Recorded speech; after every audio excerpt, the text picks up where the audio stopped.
योगिनां परम गति विराजं परम भागं संतोषं परम नरम ज्ञानांत जय निरंतरम सो योगी नमो नमस्ते सत्स्वरूप्य पदकंडा नमस्ते नमस्कारं सेयते ब्रह्मानंदं परम शुद्धं केवलं ज्ञानमूर्तिं दन्दातीतं गगन सदृशं तत्सादिलक्ष्यं नित्यं नित्यं अचलं सर्वशाक्तियुक्तं भावातीतं त्रिगुणरहितं सद्गुरुं नमामि चैतन्यं शासनं व्योमातीतं निर्जनं नाद्बिन्दुकलातीतं तस्मै मंगलम गुरु शब्दरूपनाम्नां मंगलम शब्दार्थ शब्द निवास परम दयाल सतगुरु दयाल की अमृत में वाणी राम सतगुरु देव जी महाराज की अमृत में वाणी मुखार राम सतगुरु देव जी महाराज सतनाम निज नाम सूरत दृष्टि देव दृष्टि अनुभव करो श्रवण करो मनन शरणो सतगुरु दयाल को मत हृदय हरि मिथ्या संगत साधु जीवन मोक्ष सब बन कलम कटाए सात समुद्र शाही सतगुरु गुण लिख्यान ये सत अंतर जामी घट घट के जाने बारंबार हे राम जी महाराज बारंबार नमस्ते हे राम हे राम हे राम सारी सृष्टि की रक्षा कर हे राम हे राम हे राम।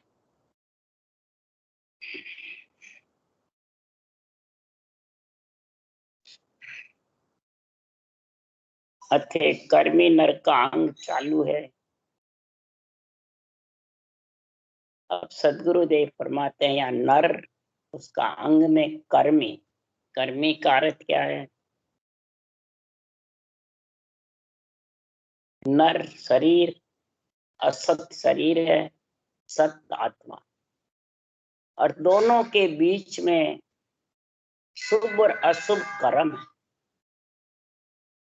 जो शुभ अशुभ कर्म के बीच में जो आत्मा और शरीर दोनों मिलकर के बस जाते हैं शुभ अशुभ का तांता गले में फांसी लग जाती है तो सदगुरुदेव फरमाते हैं कि शुभ अशुभ का उसको भोगना पड़ता। उस भोगने के लिए आत्मा को बार बार 3 लोक 14 भुवन में शुभ और अशुभ के लिए आना जाना पड़ता। आत्मा शुभ अशुभ कर्म के बस में है परमात्मा के बस में है या खुद अपने आप सब कुछ कर सकती है या कोई कराने वाले दूसरे। ये जब तक समझ में नहीं आएगी परमात्मा किसी को भी सुख दुख नहीं देता है। परमात्मा सर्वगुण संपन्न है। सृजनहार परमात्मा तो सबकी रक्षा करने के लिए है। सब आत्मा परमात्मा का अंश है। परमात्मा में मिलाने के लिए नर शरीर देते हैं। अब शुभ अशुभ कर्म तो इस शरीर और आत्मा दोनों का जब संग हो जाता है तो शुभ अशुभ के बीच में ये फंस जाता। जब फंस जाती है तो उस खुद को तो मालूम पड़ता नहीं है कि मैं शुभ कर्म बांध रही हूँ अशुभ बांध। शुभ सब बांधता है और अशुभ जबरदस्ती बन जाए। क्यों? शुभ और अशुभ का जोड़ा है। इसलिए सदगुरुदेव फरमाते हैं कि शुभ अशुभ का जब तक तांता रहेगा तब तक सदगुरुदेव फरमाते हैं इस आत्मा को गर्भ का दुख मिट नहीं सकता। गर्भ का दुख मिटने के लिए सदगुरुदेव समझा रहे हैं बात बात कर उदाहरण दे करके। करम राम होनहार है तीनों अड़िया विचार। करम राम तो एक है देखो ज्ञान विचार। शरीर आता है जब कर्म बनते हैं बिना शरीर के वो भी पंच तत्व से और इसके अलावा जितने भी हैं वो सब भोग योनियां। ये कार्जिक शरीर यही है और इसी से कर्म कटते हैं शुभ अशुभ और इसी से शुभ अशुभ बनते हैं। ये ध्यान रखो। तो कर्म और राम आत्मा राम और सबके अंदर परमात्मा है नहीं है? तो तीनों एक है एक अलग है। रक्षा कर रहे हैं क्यों? परमात्मा का अंश है आत्मा। तो महाराज फरमाते सब करने वाला कौन है? बिन चेतन करतार को कौन हरने। बिना चेतन के कौन कर सकता है? चेतन नहीं आवे तो शरीर तो जड़ है।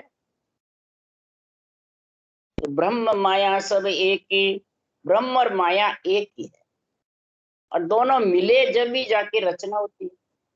मिले बिना रचना होगी नहीं, और कर्म भी कटे नहीं मिले बिना। शुभ अशुभ कर्म का तांता मिटा करके आत्मा परम पद में मिलना चाहती है, तो वो ब्रह्म माया के बिना मिट नहीं सकता। और वो मिटाना भी चाहती है, तो सदगुरुदेव फरमाते कई भक्ति कर रहे हैं, और भक्ति करने वाले आत्माएं कभी सुख और कभी दुख जब पाती है, तो उनको अंदेशा होता है कि हम भक्ति कर रहे हैं फिर भी इतना दुख क्यों पाए, कर्म कटे क्यों नहीं। कई कहते हैं सुख होता है जब तो कहता है मैं भक्ति करता हूं, और दुख होता है जब तो मैं भक्ति कर रहा हूं तो भी दुख नहीं मिटे, मेरे तो भी दुख आ गए। ये क्या कारण है? इसमें 1000 भजन करते हैं, उसमें 999 कैसे विचार है? नहीं है। तो सदगुरुदेव समझा रहे हैं यहाँ पे कि भक्ति कर रहे हो और फिर भी नहीं मिटा, तो क्या कारण है? इसका कारण तो होगा कुछ ना कुछ। उसके लिए सुखराम जी महाराज कह रहे हैं कि या में दुखी हो मत कोई, ज्ञान विचार रस है लो। ज्ञान विचार करके इसका सहन करने की शक्ति रखो। किसके लिए? कि जैसे जितने भी भगत हुए 3 लोक में, राका बाका कालो कुबा, नामदेव छिपा, मीराबाई, ये जितनी भी महाराज फरमाते हैं, राणाबाई, जितनी भी फूलाबाई, करमेटी बाई, संत ज्ञानेश्वर, मुक्ताबाई, ये सब संत और भगत थे। वो सांस सांस रटना करते हैं वो आत्मा संत थी, जो श्वास श्वास में रटना करते हैं वो भगत कहला। समझा? और दोनों ने कितना कष्ट पाया। भगत में मीरा ने कम कष्ट पाया, और संत में कबीर ने क्या कम कष्ट पाए? तुकाराम जी देख लो, कबीर देख लो, जो पुष्प में जन्मे और पुष्प में ही वापिस शरीर को मिटा दिया, तो भी कबीर को कितना कष्ट हुआ। सबसे पहले तो कोढ़ का रूप। अब सब जाने कि ऐसे केवली भगवंतों के ऐसे था। दूसरा, जब वो लघु संख्या के लिए निमटने गए, तो वो कह गए कि मेरे अलावा किसी को अंदर घुसने मत देना। उनको हो गया था भाई कोई ना कोई, तो धर्मराय जी कबीर का रूप धारण करके अंदर बैठ गया। ध्यान है आपको ये कहता। पीछे कबीर आए तो उन्होंने कह दिया मेरे अल्लाह किसी को घुसना देना, वो कबीर बन गए और ग्रंथ संभाल के जो भी विधि थी उस पर लाइन रखे। कबीर को मालूम पड़ गया केवली भगवान थे। तो उसी भगत फिर कबीर आए, दरवाजा नहीं खोला, हमारे को अंदर बैठे हैं कबीर साहब, आप कबीर नहीं हो। तब कबीर को ऐसा जबरदस्त संदेशा हुआ, बात क्या। उसके लिए फिर सुखराम ने लिखा कि सुखराम समो होनहार रे, पुणा जे न्यारी हो, एक करता बस को नहीं, कह ज्ञानी कहूं तो। ए ज्ञानी तो सुन ले, ये कर्ता के बस में नहीं है सिद्धनाथ। ये पुणा न्यारी है जो हर सेकंड में तथास्तु तथास्तु चलता रहता है। जो अपन शुभ अशुभ करें तो तथास्तु, शुभ अशुभ से अलग भक्ति करें तो तथास्तु, सब में वो जाए। इसलिए सुखराम जी महाराज कह रहे हैं कि वो कबीर जब नहीं घुस सके, तेतरी पे जाके बैठ गए, और ये 64 हेलियां बनाई। 64 हेली में शब्द ही शब्द का गुण है, निरंतर ही निरंतर जागृत का और गगन मंडल का। देख लो आप, 64 हेली पढ़। और कै धर्मीदास, एक धर्मीदास सेठ था, और एक ये जो पाप पुण्य का न्याय करने वाले हैं उनको सुनाया, और परम मोक्ष में गए। नहीं गए तो देह का दंड कबीर ने भुगता कि नहीं भुगता, भक्तों ने भुगता कि नहीं भुगता। तो महाराज फरमाते हैं कि संसार में सुखराम के करतार ने इसी मेहर की जो दे का दंड क्यों नहीं मिटा तके बताओ मोह। तब सुखराम जी ने कहा कि जो जन के होने लिखे सो मत दावे दाय, पर बहते नर उठ कर वाही करे उपाय, परत चूके नहीं कोई, परत भी चूके, जो होने लिखे है वो हो के रहे, उसके मिटे नहीं। तब सुखराम जी महाराज कह रहे हैं कि क्रियमान कर्म तो तू श्वास पर श्वास रटना कर, तो न सुस बंधेंगे न अशुभ, और कर्म कटने का भी समय गया, शुभ शुभ कर्म को काटना है और रटना करवत चलेगी जब लकड़ी रूपी कर्म कटेंगे। यानी है इधर कटने का भी यही उपाय है और बंधने का भी यही उपाय। वो हर बंधेंगे नहीं, मुंह का फालतू वचन बोलेंगे नहीं। अब कोई क्या मुंह से क्यों रटना करते हो, तो मन से कर्म कट जाएंगे बिना करवत चले हैं। जो मुंह बंद रख के बताते हैं वो बिना करवत के कोई लकड़ी कटी के आज तक। तो इसी प्रकार सुखराम जी कह रहे हैं क्रियमान तो ऐसे काटो, और संचित कर्म कैसे कटेंगे, वो करनी सु कर्म न दूरा होय। महाराज कह रहे हैं यूं करनी कर जीव पार पहुंचे नहीं कोई, शुभ अशुभ करनी करके कोई जीव पार पहुंचना चाहता है, संचित का निवेड़ा चाहता है, वो हरगिज भी नहीं। करनी किसको कहते हैं, मैं करूं मैं कराऊं, ये मैं और मेरा, ये दो करनी के बीच, इससे कर्म दूरे नहीं होते, न वो उस देश में पहुंच सकता है। मैं और मेरा दो हटा करके और फिर महाराज फरमाते हैं वे करने के देश में नियंचर के साथ गगन मंडल में निवास करेगा, तब संचित का धीरे धीरे निवेड़ा आएगा। और शरीर से जो केवली भगवंतों ने भी भुगता, भक्तों ने भी भुगता, भक्तों के सिर्फ सांस के बिना, नियंत्रण के बिना, विज्ञान ज्ञान का संचित कर्म नहीं कटने से जन्म लेना पड़ता है। और केवली भगवंतों को प्रारब्ध शरीर से भोगते हैं, दुख सुख, दुख सुख भोगते हुए भी सहन शक्ति रखते हैं। कैसे, हरिजन सूरा भीड़ पड़िया लिव दूने रे लो। दुख होता है, भीड़ पड़ती है तो लिवन सिमरन दुगुना हो जाता है। क्यों, वो सहनशीलता रखते हैं कि दुख सुख का तांता मेरा मिट जाएगा, शुभ अशुभ का कर्म मिट जाएगा और आत्मा उज्जवल हो, परम पद में मिल जाए।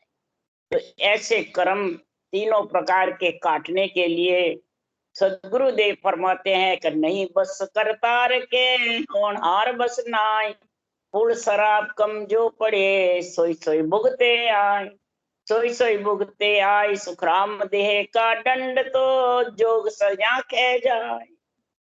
देह का दंड तो राजयोग धारण करोगे, खे यानी मिट्टी में, खे का अर्थ क्या, मिट्टी।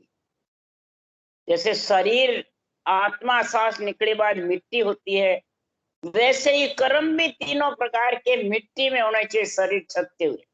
क्रियमान बंधना नहीं चाहिए, क्रियमान त्याग सुन प्रारब्ध भोगने से, और संचित वे करनी विज्ञान ज्ञान, ज्ञान से सहन शक्ति आएगी, 8 अंग 64 लक्षण बनेंगे, और विज्ञान से महाराज फरमाते संचित का निवेड़ा। इसलिए सदगुरुदेव फरमाते हैं कि जो शुभ अशुभ के कर्म के बीच में बंधा रहता है, उसको ये केवल ज्ञान समझ में नहीं आता है, वो बुद्धि पे विवेक नहीं आता है, वैराग वृत्ति नहीं आती है, वही समझ नहीं आता। उसके लिए महाराज ने कर्मी नरकांग बनाया है।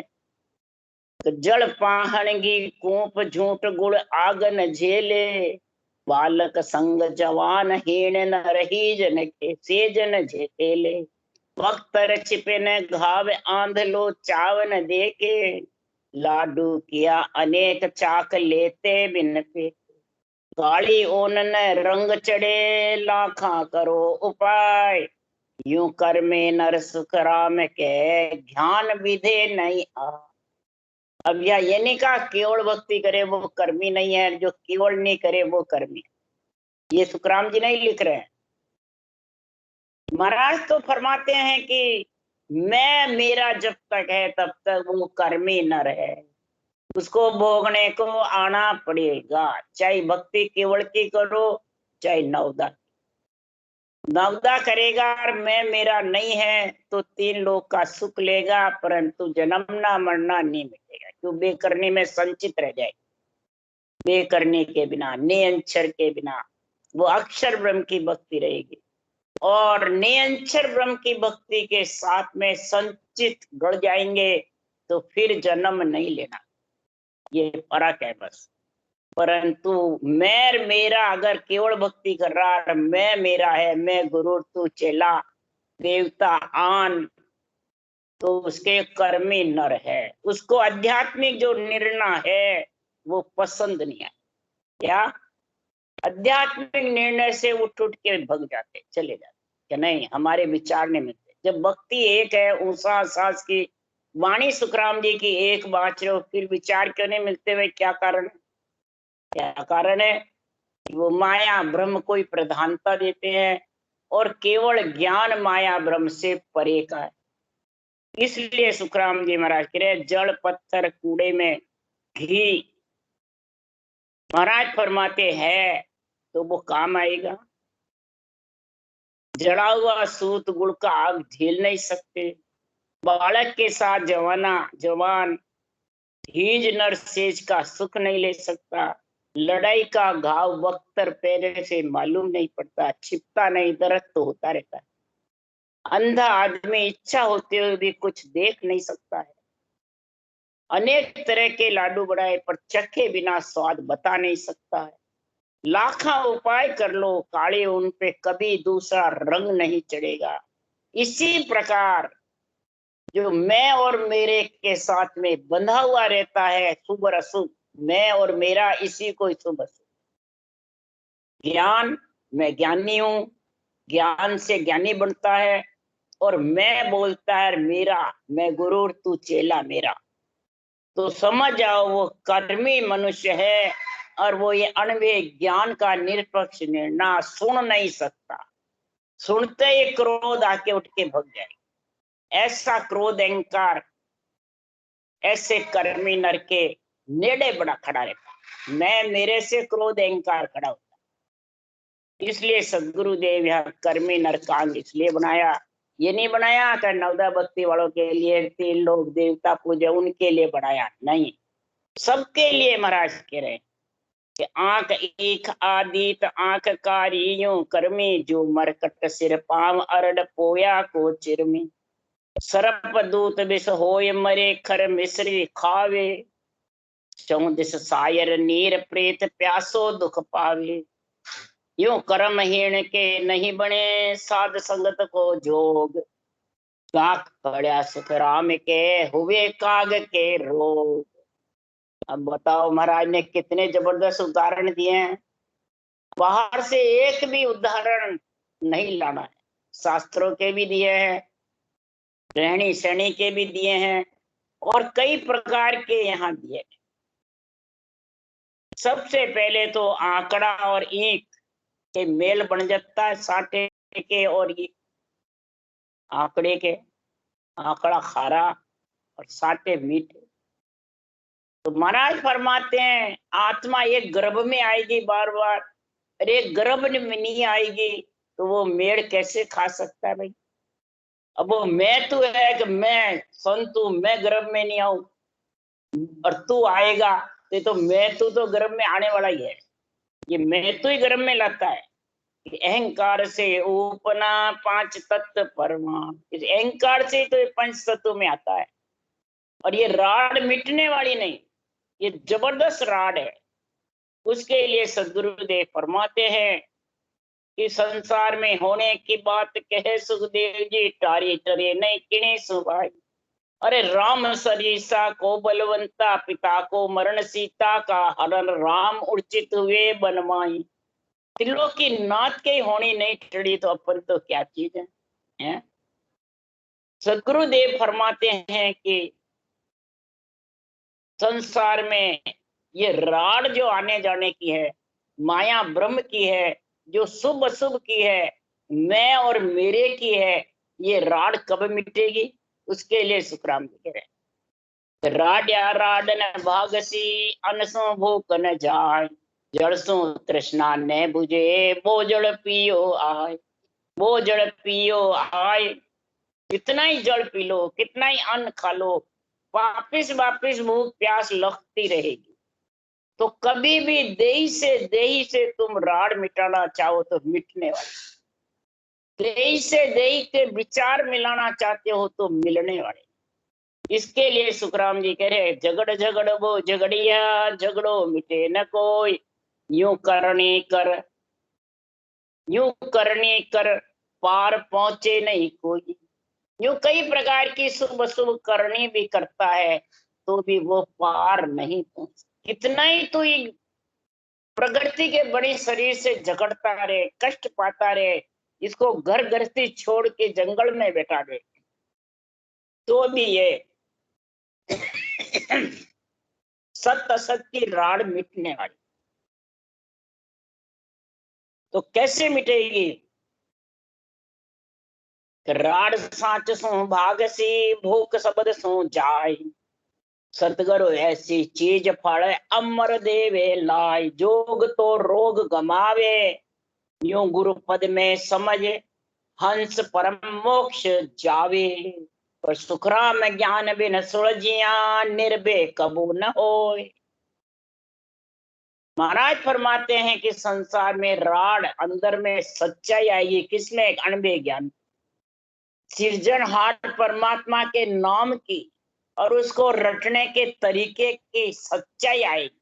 और आध्यात्मिक निर्णय में तेरा मन, बुद्धि, विचार, चित्त, चिंतन, ये सब इसी में लगे रहेंगे। इंद्रियां, इच्छा, सब महाराज फरमाते ये सत्य के संग में चले, फिर उसका मैं मेरा मिटे। तब महाराज फरमाते नियंचर निज नाम उमंग होगा और विधेय मंडल में जाएगा, जब आत्मा की भूख भागे। ये शब्द में मिल जाएगी तो इसकी बार बार जन्मने मरने की भूख भाग जाएगी। तो सदगुरु ऐसी चीज फल अमर देवे, ये अमर फल है नियंचर निज नाम। ये सदगुरु यानी ये सांसों सांस जो विधि धारण करोगे तो ये अमर फल आएगा। नहीं तो कितना ही भले सरना ले लेके बैठा रहे, कितना ही ग्रंथ बांच ले, कितना ही तो सुना दे, सुनने वाले सुन ले भले 8 को, परंतु अमर फल आने वाला नहीं। अमर फल आए बिना आत्मा अमर हो नहीं सकती, मिलेगी किसने? इसलिए सुखराम जी महाराज कह रहे, जोग तो रोग गमावे। जोग कौन सा? राजयोग। सूरत शब्द मन पवन योग। सूरत शब्द मन पवन चारों का जब मिलन होगा उसको भक्ति योग, राजयोग कहते हैं।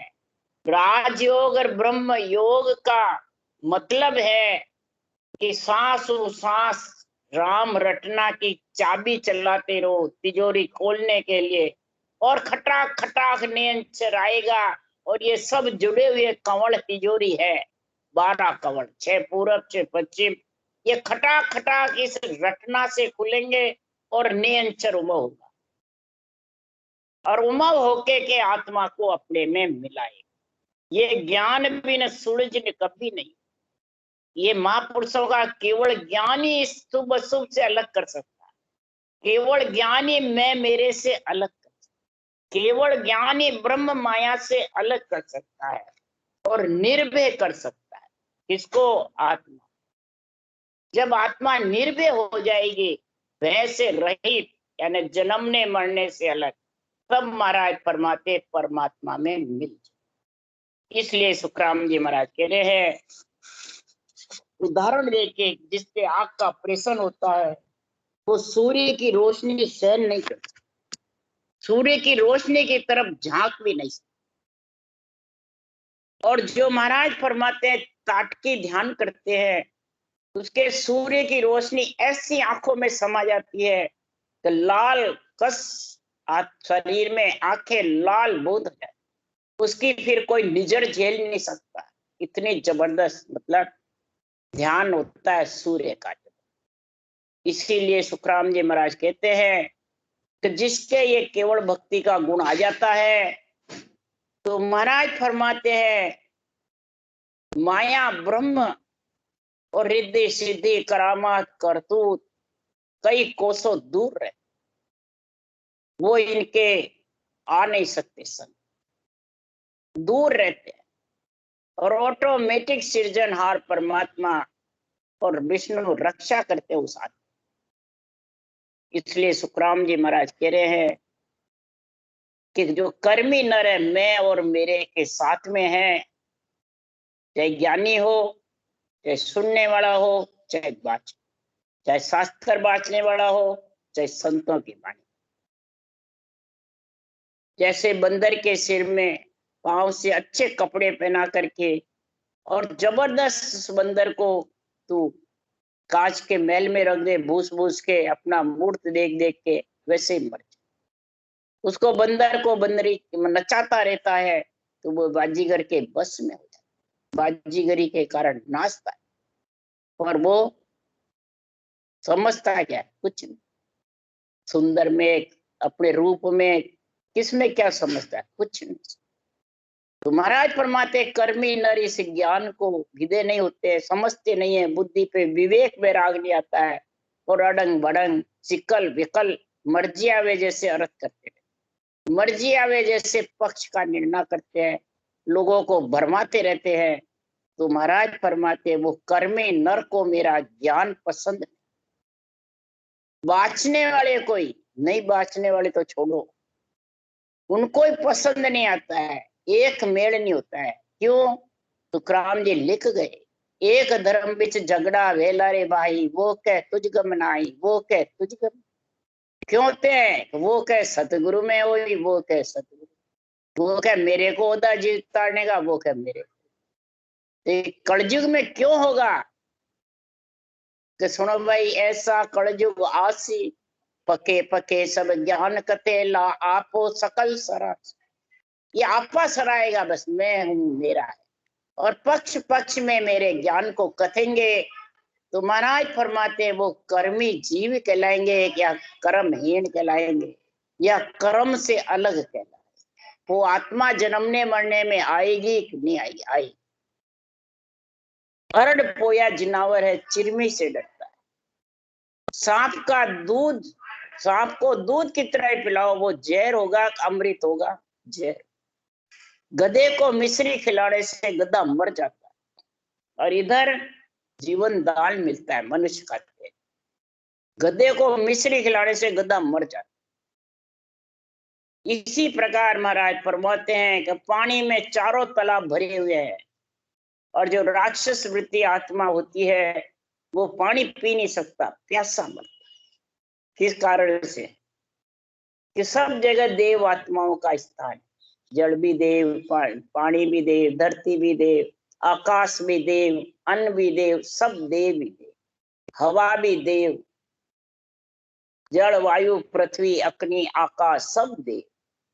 और राक्षस वृत्ति प्राणी देवते साथ रह नहीं सकते, उनके संग भी नहीं, इसलिए वो प्यास से मरते हैं राक्षस वृत्ति प्राणी।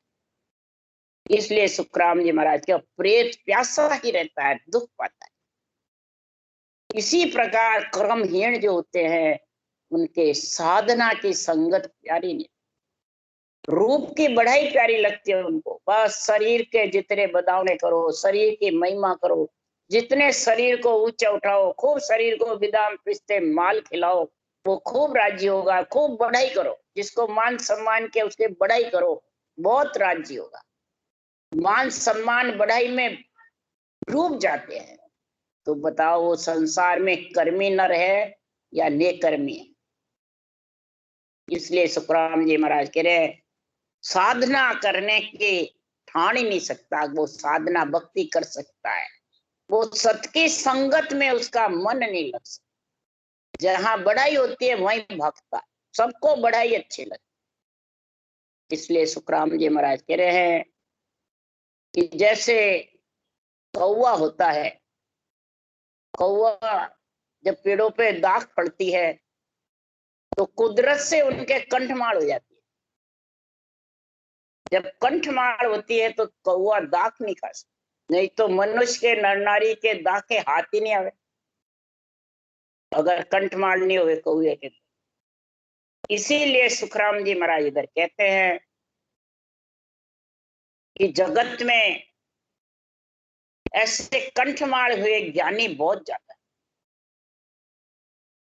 और संत वृत्ति आत्माएं विरला।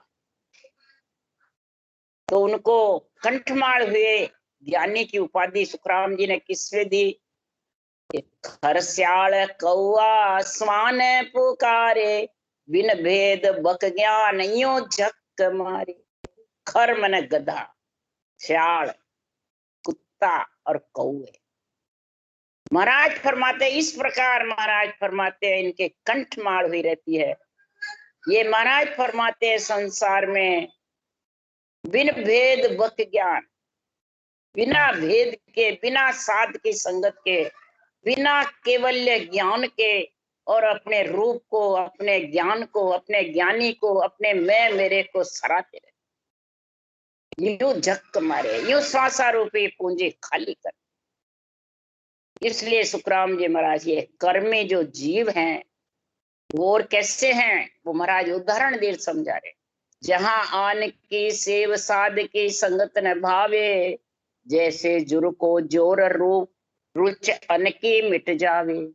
कर्मी तजे कपूर मेल माखी नित जोई, बहुता दूधा धोय कोयला उजड़ न होई।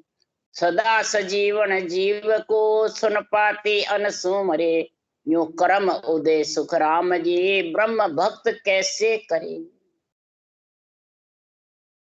महाराज फरमाते जहां शरीरधारी गुरुओं का महिमा होती है और शरीरधारी गुरुओं से आत्मा सुनने वाले चाहते हमारा कल्याण हो जाएगा, ये कहवे जैसे ये पंथ तो धारण करो, और ज्ञान जो कहता है उसकी समझ नहीं, बुद्धि में ग्रंथ की समझ नहीं, जो भगवत वचन है उनका गुण समझते ही नहीं। वो कहते हैं मुंह मत बोलो, रटना मत करो, बस ध्यान रखो। तो किसका धरो ध्यान? वो शरीरधारी गुरु महाराज का। किसका रखो? रटना नहीं करो तो फिर ग्रंथ में तो लाइन लाइन में रटना लिखी हुई है, लाइन लाइन में ज्ञान का संग लिखा हुआ है। ज्ञान गुरुदेव है, ज्ञान ग्रंथ गुरुदेव है, तत्त नाम विचारो। और वो वाचने वाले के हम गुरु है, तंदारी गुरु है, समय के गुरु है, भगत के गुरु है, चाहते हैं। तो बताओ संसार में वो जुर है, उनके बुखार आई हुई है और उनको नेंछ रूपी अन्न में मिलने की रुचि नहीं। बुखार आती है, संताप रहता है तो वो अन्न नहीं खा सकता, अन्न खाने से मर जाता है। कर्मी जीव कपूर को तज देता, उसको सुगंध नहीं आती। इसलिए सुखराम जी मेले पे माटी बैठती है माँ की। कितने कोयले को दूध से भी धो लो परंतु उजड़े नहीं हो सकते। तो हमेशा महाराज फरमाते अन्न जीवन दान देने वाला है, और ये जिसके संपाति जीव है वो अन्न खाने से मर जाता। बाकी मेले पे बैठ सकती है और उस पे ही अपना पेट भर। इसी प्रकार सदगुरुदेव फरमाते हैं मेरा ज्ञान सजीवन है, जीव को जिंदा करने वाला है, चेतन बनाने वाला है। परमात्मा में मिलाने के लिए मेरा ज्ञान भांत भांत करके निर्णय कर रहा है। परंतु सुखराम जी महाराज कह रहे हैं जो कर्मों का जिसके उदय होता है, कर्म खत्म होने का समय होता है, तभी मेरा ज्ञान समझ में आता है, तभी वो ब्रह्म भक्ति कर सकता है। नहीं तो वो माया ब्रह्म की सराहना करता है और माया ब्रह्म में फंसा रहे, तब तक वो कर्मी जीव कहलाते हैं। चाहे वाणी बांटने वाले हो, चाहे ग्रंथ बांटने वाले हो, चाहे सुनने वाले हो, इसी में किसी का महाराज ने फर्क नहीं, न किसी का कोई नाम लिखा। उदय भान आकाश जीव ए तानई राजी, गो गो तस्कर जोर चमक पर भयंग बिराजी। दियो मान मुसाल जोत ही राखी जावे, यूं पतिव्रता को देख वे श्याबो दुख पावे। यूं हरिजन मंड प्रकटिया कर्मी नर मुरझाए, ज्ञान चक्र सुखराम के लगे कनपटी मान।